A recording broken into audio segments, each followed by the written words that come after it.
سلام الأخوات، عندنا هنايا صلصة مايونيز.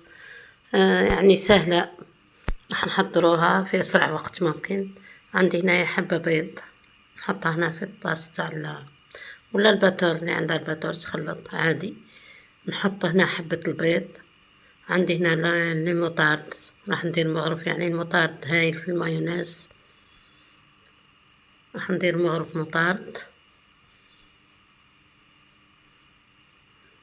نحط هنايا مغرف موطارد. صلصة المايونيز نحتاجوها في ياسر وصفات يعني. هذه هنايا مغرف المطارد، فرغتها هنايا في الطاس. نعرفو المطارد يعني هاي الخردل، معروف بالخردل. حطيت هنا مغرف مطارد. عندي هنايا سنة ثوم، يعني درناه هنا بالثوم، يعني كل واحد الذوق، اللي ما يحبش ما يديرش.